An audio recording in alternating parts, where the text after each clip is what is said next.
7 years, Open Happiness has been its big idea. And in 2016, it decided to dump its popular brand slogan to taste the feeling. I'm talking about none other than the global cola giant, Coca-Cola. Coke has tied up with world-renowned musician Avicii and Australian singer Conrad Sewell to create its new jingle. This new campaign has been launched at a time when there has been a severe decline in cola sales given the heightened health awareness of consumers today. The global CEO of Coca-Cola, Muhtar Kent, spoke exclusively to Brand Equity to give us a rationale behind the launch of the new brand theme and slogan and what he thinks of the declining cola sales. Here's also a look at the new global campaign launched by Coke earlier this month. Take it away. We love drinks. Campaigns last usually 4, 5, 6 years.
Taste the feeling.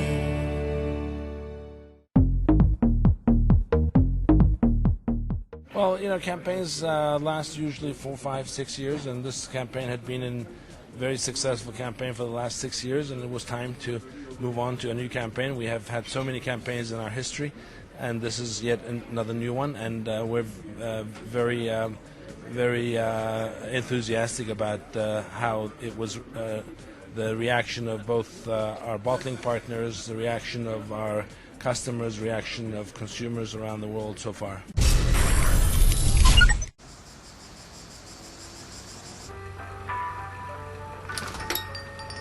Coca-Cola, please.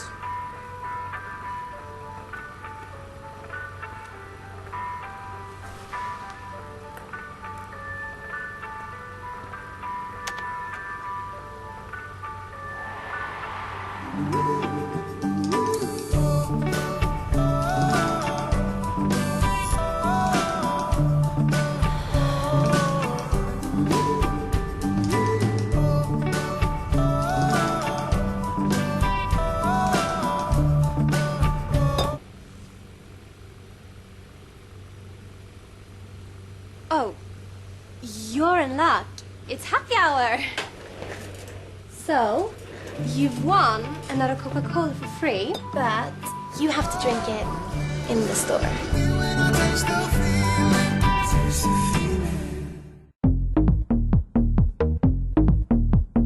I think sparkling drinks are a great portfolio. Coca-Cola remains the #1 brand in the world, and at the end of the day, we will follow consumer tastes. That's why we are the #1 juice in India with Maaza. That's why we're the #1 water in India with Kinley. That's why we're the #1 lemon lime in India with Sprite. Sprite is the #1 non-alcoholic brand, and so the key is continuing to follow consumer choices.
We love drinks. We love drinks. We basically follow consumer tastes, and at the end of the day, we will be there ahead of consumer demand with our portfolio. For a century, we're a one product, one brand company, and now we have 3,500 innovative brands, and we'll continue to innovate and continue to expand our portfolio.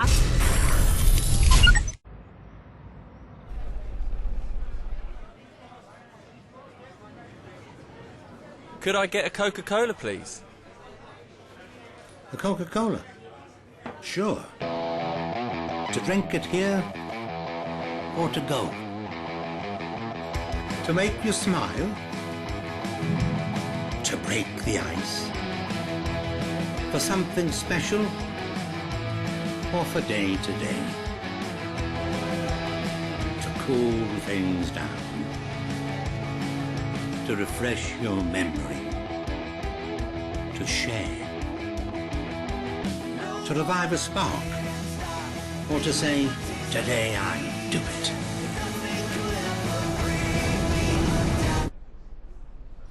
I just love it.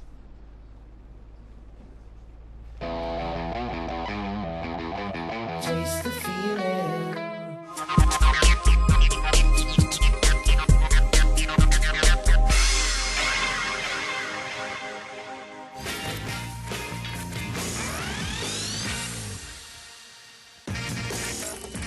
Welcome back. The show's called Brand Equity, and I'm Sonali Krishna. Here's some good news. 2015 was the best year for ad spend growth India has witnessed in the last 5 years, according to Group M's Adex report. And 2016, despite the global headwinds, also seems to pose a very optimistic outlook. Increasing spends of e-commerce players, coupled with the advent of 4G services in India, seem to be key factors that Group M believes will ensure the upward trajectory of growth in 2016 as well. I caught up with Group M CEO Srinivas to shed more light on this. Listen in. First things first, I'd like you to, go through the year gone by, 2015, and really critique that in terms of, what was good, bad, and ugly in 2015 when one talks of, Adex. Okay.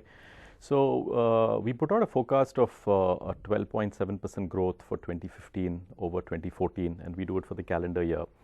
And the year actually played out pretty well, and we ended the year at a 14.2% growth over the previous year. So actually, it was a much better year than not just what we expected, but what most of the people or industry watchers expected. What worked well for the Adex last year? I think firstly, there was a huge spurt in spends by the e-com sector. E-com as a category almost came from nowhere because they were hardly present 2-3 years ago. And today, by virtue of what they've done, especially last year and a little bit year before, they've already account for about, close to 8% of the total Adex, and it makes them 8% of the total Adex of, let's say, 2015. Of close to 50,000 crores. So e-com is almost 8%, and therefore it figures amongst one of the top 3 categories of advertisers. So one was clearly the spurt in e-com spends. The other was FMCG. I mean, all said and done, FMCG even today is nearly 30% of the total Adex. And as long as FMCG grows in decent double digits, 12, 13, 14%, you can expect that the Adex will show a good number. So there was some issues the sector was going through, and early last year, some of us took a bit of a conservative view on the sector. But the way it played out, they continue to invest behind brands, they continue to invest in smaller towns and rural markets, etc., to try and push volume demand, and that ended up also working well for the ad sector. So I would say, most of the contribution has come from these 2 sectors, and not to forget, to some extent, there was, a decent growth with auto as well. Tell me, in 2015, if you look at the total Adex, how much was the digital quotient? In 2015, digital ended up being close to 10% of the total Adex, and it grew at at about between 35 and 40%.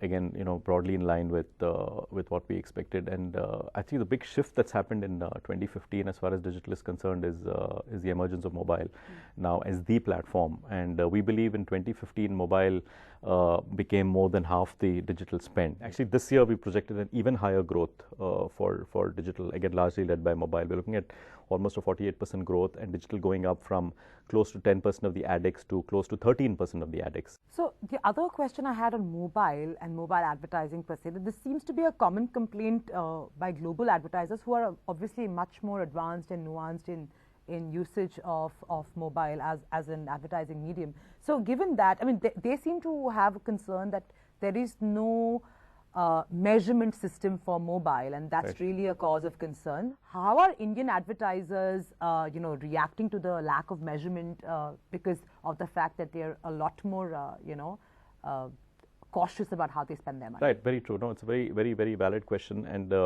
this is something we get asked all the time. So one of the initiatives that we've taken as Group M is we're working very closely with MMA. In fact, we brought the MMA to India. MMA is the Mobile Marketing Association. This is a body that exists in almost all the major markets, and surprise, surprise, never came up and opened up shop in India. So we've helped incubate MMA last year, and towards the end of last year, we've got a board which is now headed by Shiv Kumar of Pepsi. And then at some stage, obviously, we would like to work closely with all the other stakeholders because you have numerous measurement systems in the country. And I think at some stage, whether you're measuring TV or whether you're measuring print or any other media, at some stage you'll have to think of measuring consumption on digital and therefore on mobile as well.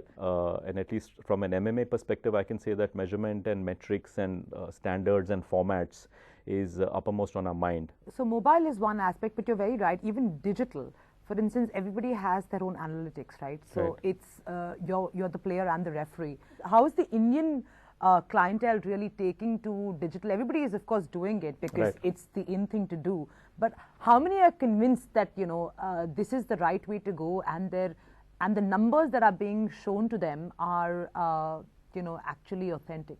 Yeah, I think up till now, the way the industry has grown is more by, let's test, let's experiment, let's figure out, let's check it out, let's see whether it works or not, and so on. And to some extent, if it's more performance-led campaign, then there are some metrics which are kind of built into it. But from here onwards, if one wants to see brands scaling up their presence on digital, then one obviously has to answer the questions that you've asked and put measures in place, get industry bodies together. And we're trying to do our bit, as not just as Group M, but even on some of the industry bodies that I sit on. We're trying to actually, first of all, get everybody to come to a point where they say that this is something which is absolutely necessary now. And whether it's the ABC, which is recently announced that they will start getting into digital measurement for publications which are online, or whether it's BARC, which is very shortly going to get into digital measurement as well. So at least there are some of these bodies which are thinking about it and which are going to start doing it towards the end of this year or early next year. And I think at some level we then have to get together as an industry and start creating some kind of metrics and standards. Give me a sense of how 2016 is looking via your forecasts for in terms of the media mix. Okay, in terms of media mix, we're not seeing any major shifts from 2015 because these things typically play out over a 5-year period. TV is going to end up being close to 47% of the total Adex by the end of 2016, and digital is going to take a share of close to 13%, so 12.7 or thereabouts. So digital and TV together is going to look like 60% of the total Adex, and print is going to take up close to 30% share. So even today in India, print is a fairly large medium, obviously largely composed of the newspaper segment, and then you have the rest of the media playing out to grab the rest of the share. The trend going forward is we see the TV plus digital pie of 60 going up very soon to 70 and 80. And it'll be very interesting to see what is going to be the interplay between the two media. I just want to know that so the estimated end of 2016 will end at what figure is that? It's 15.5%. It's about a 15.5% growth, taking up the total Adex to roughly 57,000 crores. 57,000. Sorry, yeah. How are you so optimistic, given that we've entered 2016 on a pretty bad wicket, given what we're seeing happen globally? So how do you still give us such an optimistic figure? Firstly, we must remember we're coming off the back of a 14.2% growth year. So 2015 we grew at 14.2%. And by all accounts, I mean, you read any report, you talk to anybody, India, everybody says, is going to be the fastest growing economy amongst all the economies, the larger economies in the world. in the year 2016. And the GDP projections for the year, even today, I mean, even if you look at the latest numbers put out as of last week, are hovering between 7 and 7.5%. But having said that, estimating and predicting is something which is always a risk, and there's always a chance that you would go off the mark.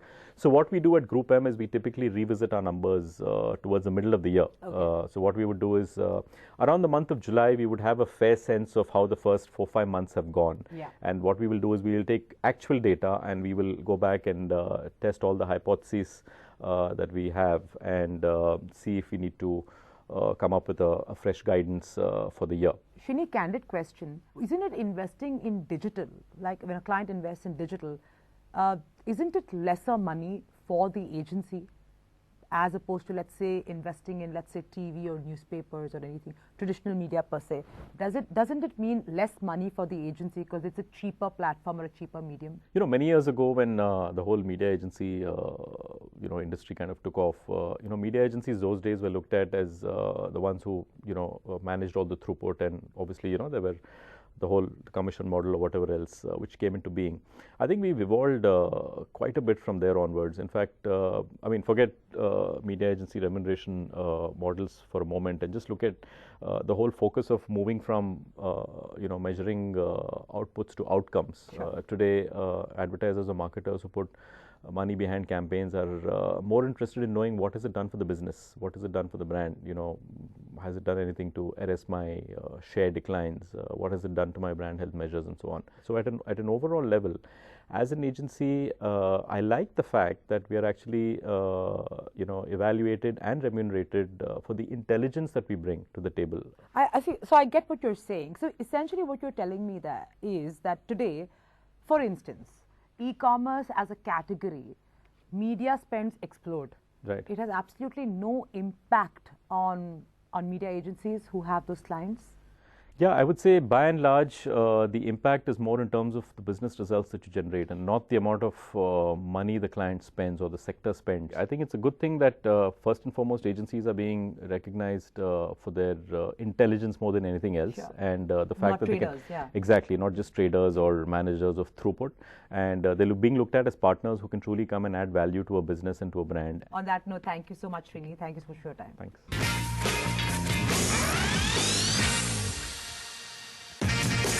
Welcome back. You're watching Brand Equity and I am Sonali Krishna. Now, Radio Mirchi, the FM network, has rolled out a TV campaign after 9 long years around the unique Rajasthani community of professional mourners called Rudali. The ad cleverly uses Rudali, women who are hired to weep at funerals of upper caste men, to reinforce their tagline, Mirchi sunne wale always khush. The innovative ad, conceptualized by McCann, is definitely grabbing eyeballs, and we at Brand Equity caught up with the folks at McCann and Radio Mirchi to get a sense of what really went into making this ad. Take it away.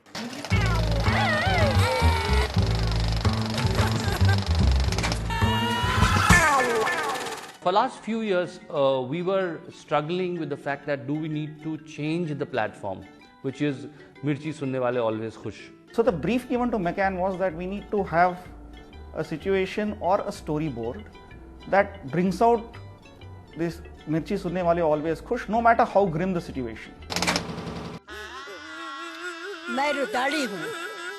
जब कोई दुनिया से चला जाता था, तो रोने के लिए हमें बुलाया जाता था।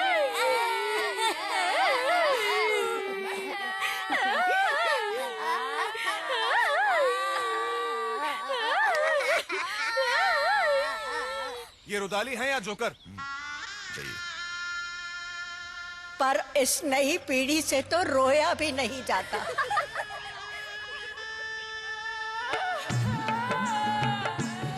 पहले का जमाना कुछ और ही था। You cried like he was your father. दिल खोल के रोते थे, तो लोग भी दिल खोल के मान सम्मान देते थे। पर अब रोना मैं इनको सिखा के रहूंगी। अरे ढंग से रो।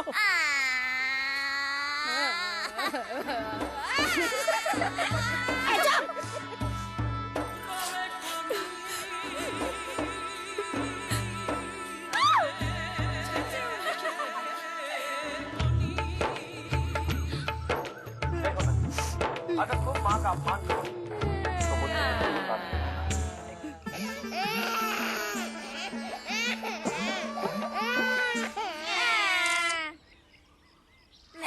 अरे कोड़ी में चुपती भी रहो। अम्मा जी आपको बुलाया है। अरे अम्मा जी आज नहीं, कल बुलाया है। चलो मैंने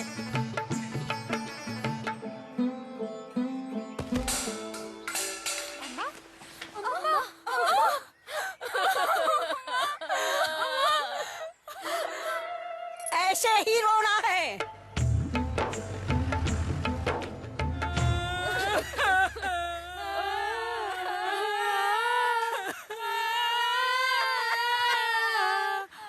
मैं जाऊं तो इनको मत बुलाना।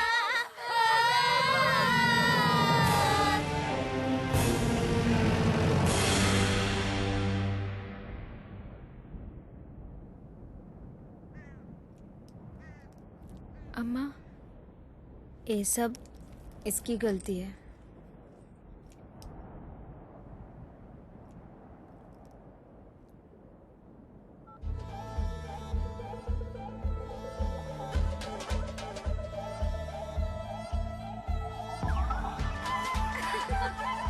मिर्ची सुनने वाले ऑलवेज खुश। So in this case, yes, it is about death.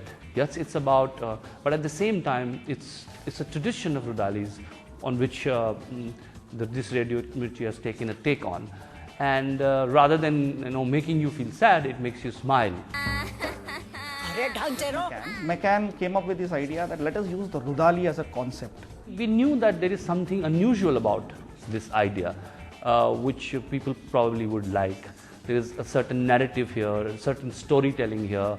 There is certain culture also reflecting, which is, it's very uniquely Indian in that sense. पहले का जमाना कुछ और ही था। You cried like he was your father. The overall spend from the media plan point of view will reach about 8 to 10 crores. This is almost entirely on TV, but a little bit of it on YouTube as well. I have not seen anybody who's not, reacted to it.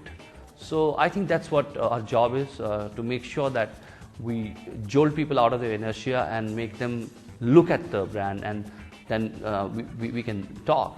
So I think it successfully breaks the inertia, it successfully jolts you.